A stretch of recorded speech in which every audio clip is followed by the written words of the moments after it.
గంగానెల్లూరు నియోజకవర్గం మొత్తం నుంచి కూడా ఇక్కడ బాధితులు రావడం జరిగింది. జగనన్న ప్రభుత్వానికి ప్రత్యేక ధన్యవాదాలు, కృతజ్ఞతలు. ఈరోజు నేను వేల్పూర్ బాబురెడ్డి 40 సంవత్సరాలుగా రాజకీయాల్లో కొనసాగుతూ ఉంటాను.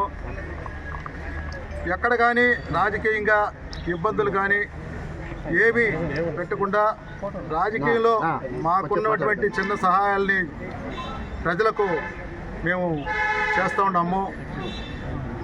జగనన్న ప్రభుత్వంలో అనేక మంచి పథకాలు వచ్చింది. పథకాలను కూడా మేము దాన్ని చూసా తప్పకుండా ప్రజలకు చేరువలో చేస్తూ ఉన్నాము. జగనన్న గవర్నమెంట్ గురించి ప్రజల్లో మంచి స్పందన కూడా ఉంది. ఇకపోతే ఇక్కడ మనం రావడం ఎందుకు జరిగింది అనే ఒకదాన్ని తీసుకుంటే, గతంలో నేను గౌరవనీయులు రాజశేఖర రెడ్డి ప్రభుత్వంలో నేను DCMA చైర్మన్ కూడా నన్ను పెద్దలు నిర్ణయించారు. నేను పనిచేయడం కూడా జరిగింది. ఈరోజు మన జగనన్న ప్రభుత్వంలో, గతంలో తెలుగుదేశం ప్రభుత్వం ఉన్నప్పుడు కూడా మేము ఆయనకు చేదోడు ఓదోడుగా ఉండి, కష్టాల్లో చేదోడు ఓదాలుగా ఉండి మేము ఆయనకు తోడుగా నిలిచి గెలిపించడము, ప్రభుత్వాన్ని మనం ఎక్కడ కానీ కాంట్రవర్షన్ కాకుండా లాక్కోపోవడం కూడా జరిగింది. మన ప్రభుత్వం వచ్చిన తర్వాత మన ఉప ముఖ్యమంత్రి వర్యులు పదవి తీసుకున్నాక, మినిస్టర్ అయినాక ఎక్కడ రావడం కానీ, ఎక్కడ ప్రభుత్వ పథకాలు అభివృద్ధి పదంలో నడిపించడం కానీ ఎక్కడ జరగలేదు. కానీ ఆయన చెప్తా ఉన్నాడు, నేను అన్నిట్లోనూ ముందున్నాను, అన్నిట్లో చెప్తా ఉన్నాడు కానీ చెప్పించుకుంటున్నాడు కానీ చెప్పడం లేదు. కాన్స్టిట్యున్సీలో, నియోజకవర్గంలో ప్రతి ఒక్క చోట బాధితులు ఇబ్బందులు పడుతున్నారు. ఆయనకు ఒకటి తెలుసు, ఏమిటంటే గ్రూప్ రాజకీయాలు. ప్రతి ఒక్క పంచాయతీలో గ్రూప్ రాజకీయాలు చేయడం, వాళ్ళ గ్రూపులు ప్రేరేపించడము, అక్కడ ఎవరైతే బాగా యాక్టివ్గా పనిచేస్తారో వాళ్ళని అణచివేయడం. అక్కడేమో ముఖ్యమంత్రి గారికి అతి వినయం చూపించి, ఇక్కడ ముఖ్యమంత్రి గారి జగనన్న అభిమానుల్ని అణిచివేసే ధోరణితో నడిపిస్తున్నది వాస్తవము. ఇది నా కోసమో ఇంకొకరి కోసమో చెప్పడం కాదు. బాధితులు ఎందరో మన ప్రభుత్వంలో బాధితులు ఇబ్బందులు పడుతున్నారన్న, మీరు కొంచెం దీన్ని గమనించుకోండి. మేమేమి నారాయణస్వామికి వ్యతిరేకులం కాలం. నారాయణస్వామి ప్రతి ఒక్క అభివృద్ధిని కూడా ఈ కాన్స్టిట్యున్సీలో కాదు, ఈ యొక్క మండలంలో కూడా అనేక అభివృద్ధి పదాలు, అంటే సచివాలయం కావచ్చు, RBK బిల్డింగ్లు కావచ్చు, దాన్ని అతన్ని చేతులారా కోర్టుకు పంపించిన దాఖలాలు ఉన్నాయి. లేదంటే అతను చేయలేదంటే మేము వస్తామన్నా ఎక్కడికైనా, అతను నమ్ముకున్న దేవుడి దగ్గర వచ్చి ఆయన కానీ చెప్పినాడంటే మేము సత్యం చేస్తాం, మేము కుటుంబ సమేతంగా చేస్తాము. అటువంటి వాళ్ళు ఉన్నారు. ఇంకా బాధితుడి దగ్గరికి వచ్చిన వాళ్ళు కూడా బాధితులను రానియకుండా ఫోన్లు చేసి బెదిరిస్తున్నారు. బెదిరించిన జనాలు నిలియలేదు, వస్తున్నారు. మీరు దీన్ని గమనించండి. మాకేమంటే పార్టీని కాపాడుకోవాలా, మాకు పార్టీ ముఖ్యం. వ్యక్తులు ఈయనకు దేశంతో ఉన్నది, దీనికి మంచి అనేది తెలియదన్న. మీరు ఒక్కసారి పునరాలోచన చేసుకోండి. మీ యొక్క నిర్ణయానికి మేము అడ్డుగాము. ఎందుకంటే మన పార్టీ ఓడిపోతే మనకు ఎంతో 175 హౌ టు 175 అనేది మనకు ఒక నినాదంతో పోతున్నాము. ఇది మనకు పులివెందుల తర్వాత 2వ స్థానంలో ఉండేది మన గంగానెల్లూరు అన్న. ఈ గంగానెల్లూరుని కాపాడాల్సిన బాధ్యత మీ మీద కూడా ఉంది. మేము కూడా కాపాడుకోవాలా. మీ నిర్ణయాన్ని మేము వ్యతిరేకించడం. కానీ ఆయన ఇంకా ఉన్నత పదవి ఇచ్చినారు కాబట్టి మేము కూడా అనుకున్నాము, ఎంపీగా పోతే కాన్స్టిట్యున్సీలో 5,000 మండలాలు నియోజకవర్గాలు చూస్తానని అనుకున్నాము. ఆయన పోలేడన్న, ఎక్కడ సర్వీస్ అనేది ఆయనకు తెలియదు. కాబట్టి మీరు దయచేసి ఒక్కసారి ఆలోచించండి అన్న. మీ నిర్ణయానికి వ్యతిరేకం కాము. మీరు కొంచెం చేయండి. ఇతనికైతే ఇతను తప్పకుండా, ఇతనికి ఓటర్లు వ్యతిరేకంగా ఉన్నారన్న. మేము వ్యతిరేకం కాదు, మేము ఓటర్లు వ్యతిరేకంగా ఉన్నారు. గ్రామాల్లో వాళ్ళు బయట రారన్న. వాళ్ళు బయట రాకుండా ఆ రోజు ఓట్లు చూపిస్తే మనం ఇబ్బందులు పడాల్సి వస్తుంది. కాబట్టి మీరు దయచేసి ఇతని కొంచెం తీసేసి ఇంకొక వ్యక్తి ఎవరినో ఒకరిని, మాకైతే ఏ వ్యక్తితో ద్వేషం లేదన్న, మీరు ఇవ్వండి. మీకు మేము తోడు కానీ మేము తప్పకుండా మీకు పనిచేస్తామని కూడా ఈ అందరి సమక్షంలో మేము చేస్తున్నాము. ఇక్కడ వచ్చిన వాళ్ళు అన్ని ఒక మండలమే కాదన్న, అన్ని మండలాల్లో ఉన్నారు. కానీ అన్ని మండలాల్లో కూడా వాళ్ళ ఇబ్బందుల్ని వాళ్ళని వ్యతిరేకించి వాళ్ళకు ఫోన్లు చేసి బెదిరిస్తున్నారు. మీరు కొంచెం దీన్ని గమనించాల్సిందిగా కోరుతున్నాం. జై జగన్. శుభోదయం. ముఖ్యంగా ఈ వైఎస్ జగన్మోహన్ రెడ్డి అభిమానులకు ప్రతి రక్తపు బొట్టులను ఈ వైఎస్ఆర్ కాంగ్రెస్ పార్టీ విజయమే లక్ష్యంగా ఉన్న ప్రతి ఒక్కరికి, ముఖ్యంగా పత్రికా విలేకరులు మీకందరికీ దీనిలో పాల్గొన్న ప్రతి ఒక్కరికి పేరు పేరున ధన్యవాదాలు తెలుపుకుంటున్నాం. ముఖ్యంగా ఇది సేఫెస్ట్ కాన్స్టిట్యున్సీ. దీనిలో నుంచి కానీ మంచి మెజారిటీ వచ్చిందంటే చిత్తూరు ఎంపీ కూడా మన పార్టీ గెలిచే ఛాన్సెస్ చాలా వరకు ఉంది. కానీ ప్రస్తుత పరిస్థితులు, మన ఉప ముఖ్యమంత్రి గారి నడవడికలు దీన్నంతా చూస్తే చాలా క్లిష్ట పరిస్థితికి వచ్చింది. ఇంతకు మునుపు సత్యవేడులో చరిత్రనే మళ్ళీ రిపీట్ అయ్యే పరిస్థితికి తెచ్చినటువంటి మా ఉప ముఖ్యమంత్రి గారికి ధన్యవాదాలు తెలుపుకుంటూ, ఆయన ముఖ్యంగా ధన్యవాదాలంటే ఎందుకు చెప్తున్నానంటే ఆయన్ని పునరాలోచించి ఎప్పుడు చూడు నేను జగన్మోహన్ రెడ్డికి విధేయుణ్ణి, నేను చెప్పులు కుడతాను అని చెప్పినటువంటి వ్యక్తి ఇప్పుడు ఆ పరిస్థితికి వచ్చినటువంటి ఈ పార్టీని ఆయనే ముఖ్యంగా లీడ్ తీసుకుని నాకొద్దు వేరే ఎవరినైనా పెట్టి వాళ్ళను ఈయనే ఉండి ముందు గెలిపించి ఎంపీని కూడా గెలిపించాల్సిన అవసరం ఆయనకి బాధ్యత ఉందని కోరుకుంటూ, ఆయన వల్ల మేమందరూ 14 సంవత్సరాల నుంచి మా సాయశక్తుల ఆర్థికంగా రకరకాలుగా పార్టీలకు పనిచేసిన వాళ్ళందరూ నిరుత్సాహపడిపోయి, ఇంతకు మునుపు బ్రిటిషర్స్ పాలనలో స్ప్లిట్ అండ్ రూల్ పాలసీ ఎట్లా చేసినారో అదే మాదిరిగా ఇప్పుడు మీడియా అంతా ఉండే అందరికీ అవేర్నెస్ అయింది. ఆ పాత పద్ధతులు పనికిరావు. ఆయన ఉద్దేశంలో జగన్మోహన్ రెడ్డి ఇచ్చినటువంటి పథకాల వల్ల ఆయన గెలిచిపోతాడని అనుకుండొచ్చు. కానీ ఆయన పథకాలు 75-80% పనిచేసినాను.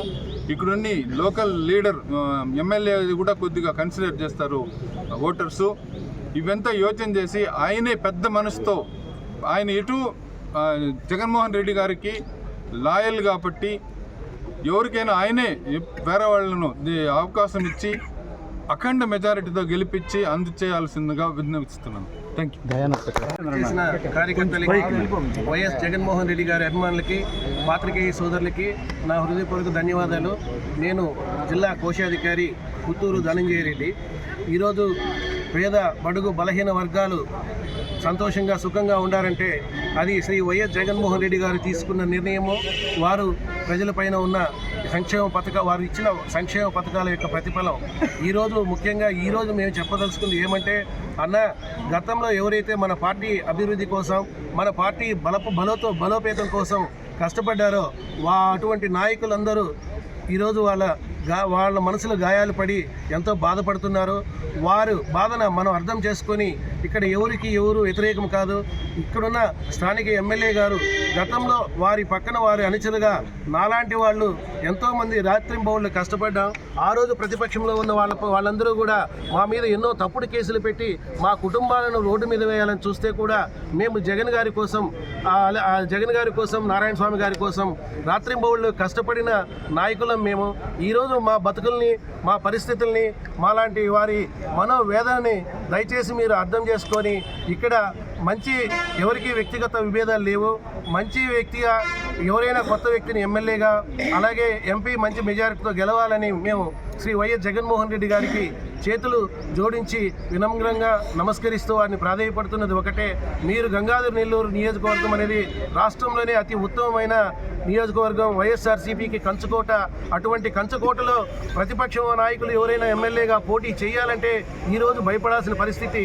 అటువంటి భయం పోయి ఈరోజు మేమేదో గెలిచిపోతామని ప్రతిపక్షాలు ఉంటున్నారంటే దానికి కారణాలు ఏమంటే మీరు లోతుగా పరిశీలించి క్షేత్రస్థాయి నుంచి మీరు సర్వేలు తెప్పించుకొని సరైన నిర్ణయం తీసుకోవాలని మిమ్మల్ని కోరుకుంటూ వేడుకుంటూ విరమించుకుంటున్నాను.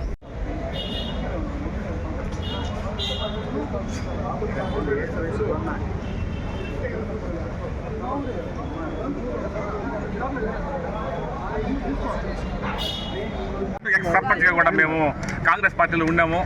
కాంగ్రెస్ పార్టీకి ఎనలేని సేవలు చేసినాము. కాంగ్రెస్ పార్టీలో ఉన్నాము. రాజశేఖర రెడ్డి మరణానంతరం మాకు చాలా బాధ అనిపించింది. అప్పట్లో రాజశేఖర రెడ్డి మరణానంతరం జగన్మోహన్ రెడ్డి గారికి మనం అందరూ సపోర్ట్గా ఉండి జగన్మోహన్ రెడ్డిని ఒక కుటుంబంగా మనం తీసుకోవాలనే ఉద్దేశంతో మా మనసు అనిపించింది. అప్పట్లో ఈ యొక్క జగన్మోహన్ రెడ్డి గారు వైఎస్ఆర్సీపీని పార్టీ ప్రారంభం చేశారు. పార్టీ ప్రారంభం చేసినప్పుడు ఈ మండలంలో కాదు, చుట్టుపక్కల కూడా అన్ని మండలాల్లో కూడా, ఈ మండలం చెప్తాను నేను ఈ విషయం, సుమారు 10 మంది కూడా లేరు. అప్పట్లో వారానికి 2-3 సార్లు ధర్నాలు చేసేది, ధర్నా కార్యక్రమాలు చేసేది. మనం ఏ విధంగా అయినా ఈ పార్టీని ముందుకు తీసుకోవాలనేసి జగన్మోహన్ రెడ్డి గారి ఆదేశాల మేరకు కుప్పం పోయినాం జనాలు తీసుకొని. పలమనేరులో మీటింగ్ అంటే పలమనేరు తీసుకొని పోయినాం, తలకోనలో మీటింగ్ అంటే తలకోన తీసుకొని పోయినాం, తిరుపతిలో మీటింగ్ అంటే తిరుపతి 2-3 పర్యాలు తీసుకొని పోయినాం. అదే మాదిరినే అయ్యా సబ్జెక్ట్ వరుసగా వస్తుంది. తిరుపతి తీసుకొని పోయినాం, మళ్ళీ హైదరాబాద్ అంటే హైపోథెటికల్ క్వశ్చన్ అంటే ఇంగ్లీష్లో ఇట్లా జరిగితే చంద్రుడు కిందని పడిపోతే అది అంతా వదిలేయండి. ముఖ్యమంత్రి గారు సరైన నిర్ణయం, ఎందుకంటే ముఖ్యమంత్రి గారికి తెలుసు ఈ కాన్స్టిట్యున్సీ గురించి, ఇంకా చాలా టైం ఉంది, ఇంకా ఇక్కడ కార్యకర్తల మనోభావాలు ఆయన అంతా తెలుసుకొని ఆయన మాకు న్యాయం చేస్తారని ఆశిస్తూ సెలవు.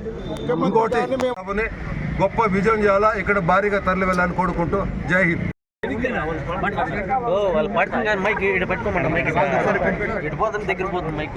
ఈరోజు ఇంత వందల మంది కార్యకర్తలు ఈరోజు అన్ని మండలాల నుంచి, పాలసముద్రం కావచ్చు, గంగాధరనేరు కావచ్చు, పెనుమూరు మండలం కావచ్చు, కారేట్ నగర్ మండలం కావచ్చు, బెదిబుక్ మండలం కావచ్చు, అన్ని 6 మండలాల ప్రజలు ఈరోజు గంగాధర హెడ్ క్వార్టర్స్కి ఇంతమంది వందల మంది కార్యకర్తలు ఇక్కడికి రావడానికి ముఖ్య కారణం జగన్మోహన్ పార్టీని ఈ అసెంబ్లీ సీట్ని ఎలా జగన్మోహన్కి అప్పచెప్పాలి, పార్టీని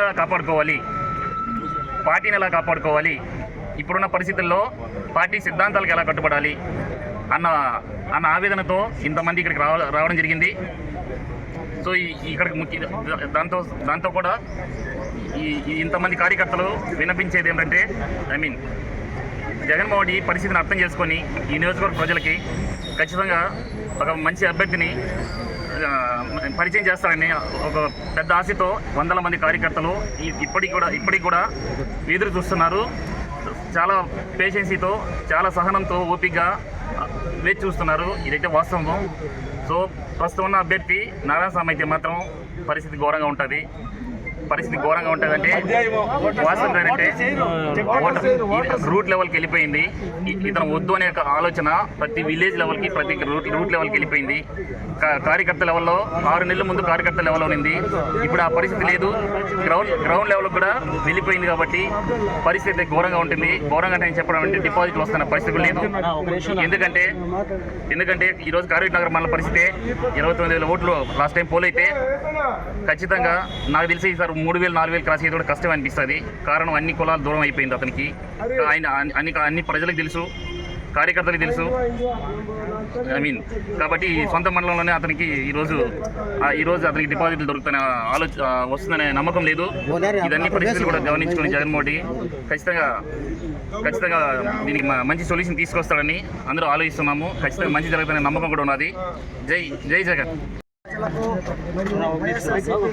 కార్యక్రమాలు నా యొక్క నమస్కారాలు. ఈరోజు మన గంగాధర నెల్లూరు నియోజకవర్గంలో రాజకీయ అనిశ్చితి ఏర్పడింది. వైఎస్ఆర్ పార్టీకి కంచుకోటలాగా ఉన్నటువంటి ఈ నియోజకవర్గం ఈరోజు 3 ముక్కలుగా అయింది. దీనికి కారణం మా మామ డిప్యూటీ సీఎం గారు నారాయణ స్వామి గారు, ఉప ముఖ్యమంత్రి వారు. నేను గడ్డపతంగా చెప్తున్నాను. ఎందుకంటే చరిత్రలో ఎప్పుడు కూడా మేము 25 సంవత్సరాలుగా మా మామ వెనకాల తిరిగి రాజకీయం చేస్తున్నాము. ఆయనకు అండదండగా ఉండి ప్రతి ఒక్క పనిలో మేము భాగస్వామ్యం అవుతున్నాము. అయితే ఇవాళ ప్రతి గ్రామంలోనూ, ప్రతి పంచాయతీలోనూ, ప్రతి చోట కూడా మన వైఎస్ఆర్సీపీ తరఫున 3 వర్గాలుగా విభజించబడింది. దీనికి కారణం డిప్యూటీ సీఎం మంత్రివర్గే. ఎందుకంటే ప్రతి చోట కూడా ఈ విభేదాలు అనేది క్రియేట్ చేశారు. ఎప్పుడు లేని విధంగా రెచ్చగొట్టడము, కార్యకర్తలు ఒకరి మీద ఒకరు రెచ్చగొట్టడము, మాటకు ముందు కులాన్ని దూషించడము, రెడ్డి కులవసలు వస్తే ఎస్సీ కులాలను దూషించడం, ఎస్సీ కులాలు వస్తే రెడ్డి కులాలు, ఈ రకంగా గందరగోళాలు సృష్టించేశారు. కాబట్టి ఈరోజు నియోజకవర్గంలో మన పార్టీ పరిస్థితి దయనీయంగా తయారైంది. ఓటర్లందరూ కూడా చాలా బాధతో ఉన్నారు. ఎందుకంటే ఎప్పుడు లేని ఈ విధంగా ఒక ఐక్యమత్యం లేకుండా ప్రతి ఒక్కరూ కూడా గందరగోళ పరిస్థితిలో ఉన్నారు. సో దయచేసి పెద్దలు మన జగనన్న గారు ఒక్కసారి దీన్ని పునరాలోచించి ఇక్కడ నాయకత్వంలో బాగా లోపించింది కాబట్టి ఇక్కడ తెలిసి ఒక సీట్ని మనం పోగొట్టుకోవడము మాకందరికి కూడా ఇష్టం లేదు. దయచేసి మీరు ఇది అర్థం చేసుకొని మన డిప్యూటీ సీఎం నారాయణ స్వామి గారిని ఇంకా పెద్ద పెద్ద పదవులు కూడా ఇవ్వండి, మాకేం ఇబ్బంది లేదు. ఆయన మీద ఇక్కడ ఎవరికి వ్యక్తిగత ద్వేషం ఎవరికి లేదు. కాబట్టి దయచేసి ఇక్కడ మన పార్టీ మళ్ళీ బలోపేతం చేయాలంటే గ్రామ స్థాయి నుంచి మళ్ళీ ఐక్యతను మనం పెంపొందించాలి. కార్యకర్తలందరూ కూడా సర్వనాశనం అయిపోయారు. ఈరోజు పార్టీకి రాత్రింపగలు కష్టపడిన వాళ్ళు రేపు పార్టీకి కష్టపడతారన్న నమ్మకం అయితే నాకు లేదు. దయచేసి మీరందరూ కూడా దీన్ని గుర్తించాలి. రెండో పాయింట్ ఏమంటే ఆయనకు వయసు రీత్యా 70 సంవత్సరాలు అవుతోంది. ఈ ఎలక్షన్ నాకు చాలు, నెక్స్ట్ ఎలక్షన్లో నేను రాను, నాకు ఇదే చాలని అన్న చెప్తూ వచ్చారు మా మామగారు. మళ్ళీ ఎట్లా వయసు తగ్గిపోయి మళ్ళీ ఎట్లా యువకుడు అయిపోయి మాకు అర్థం కావట్లేదు. మూడోది ఏమంటే యువకులు మాలాంటి వాళ్ళని కూడా మీరు ఎంకరేజ్ చేయాలి కదా.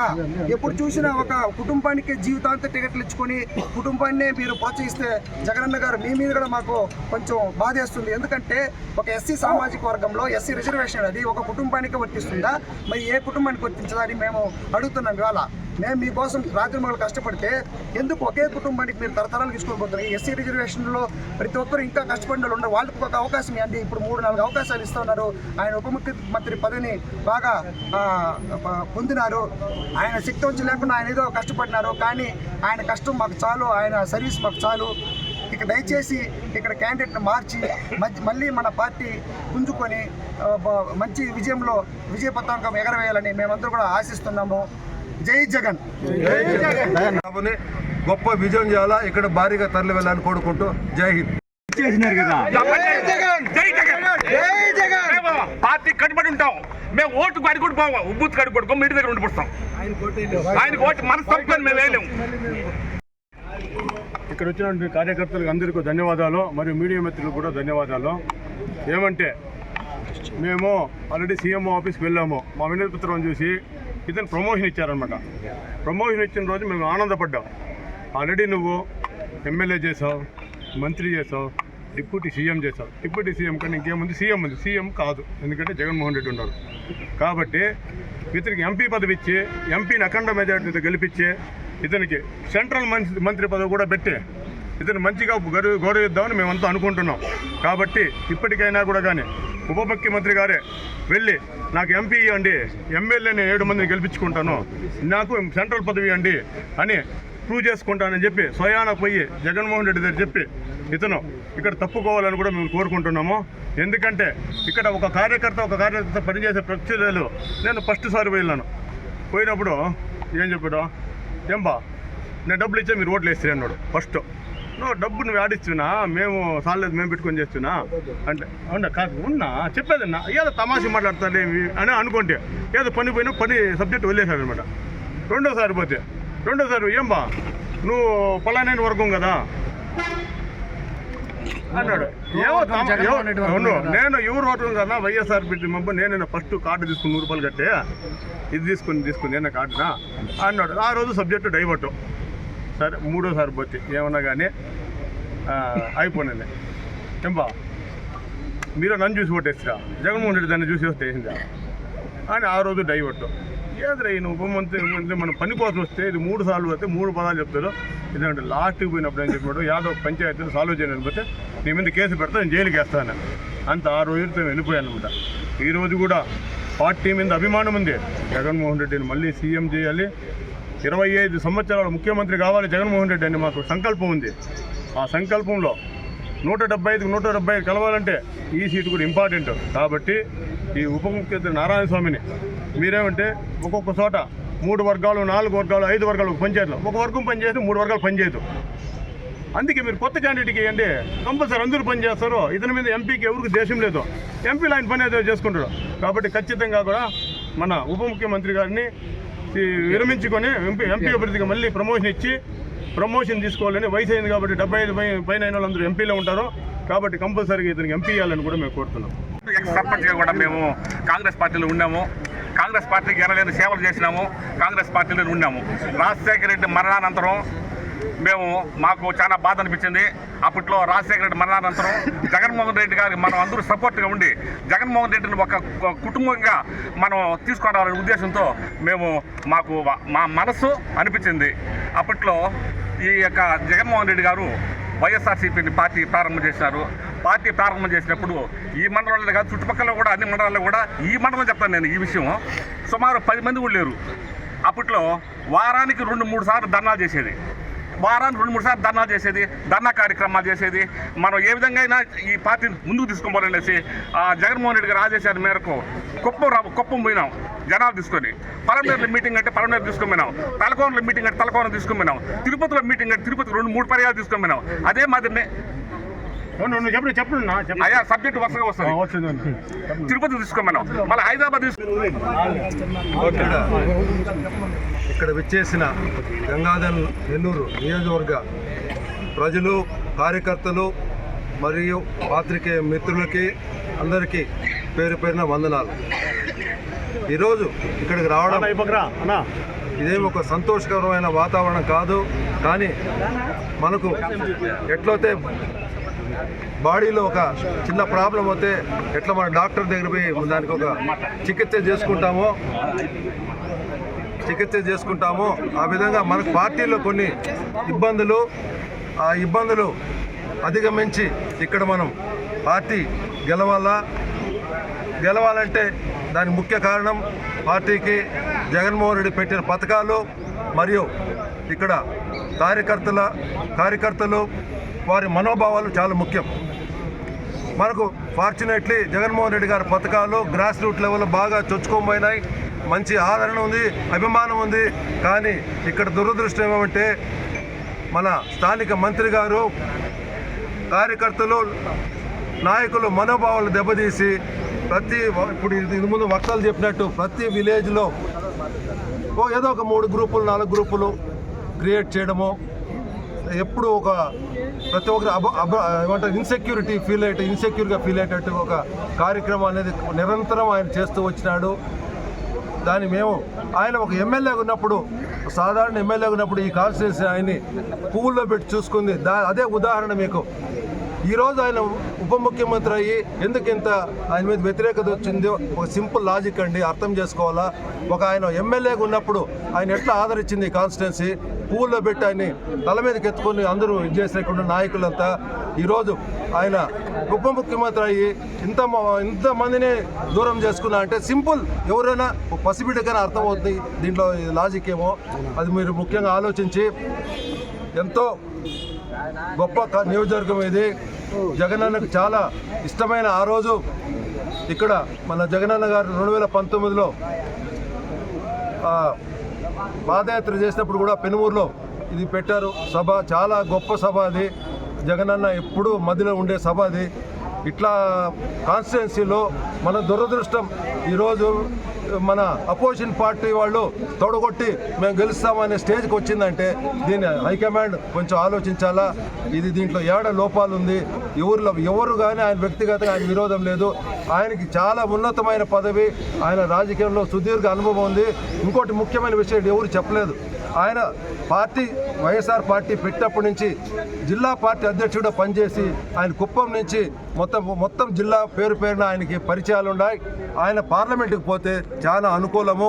అది దయచేసి మన హైకమాండ్ వాళ్ళు ఆలోచన చేయాలా. ఎందుకంటే ఒక పార్టీ ప్రెసిడెంట్ అయిన వాళ్ళు పార్టీ నిర్మాణంలో క్రియాశీలకంగా ఆ రోజు ఉన్నారు కాబట్టి అది కుప్పం నుంచి మనం హోల్ చిత్తూరు పార్లమెంటరీ కాన్స్టిట్యున్సీకి ఆయన కొట్టిన పిండి ఆయన పోవాలా. ఆయన ఈ కాన్స్టిట్యున్సీలో కార్యకర్తలు, నాయకులు, ఓటర్లు మనోభావాలు ఎరిగి ఆయనే మా వక్తలు చెప్పినట్టు స్వచ్ఛందంగా ఆయనే గొప్ప మనసు చేసుకొని, అయ్యా వీళ్ళందరూ నేను నొప్పిపరిచి నన్ను 2 రోజులు నాకు అభివృద్ధికి కారకులైన వీళ్ళందరినీ మనసు గాయపట్టకుండా నేను పోతానని సీఎం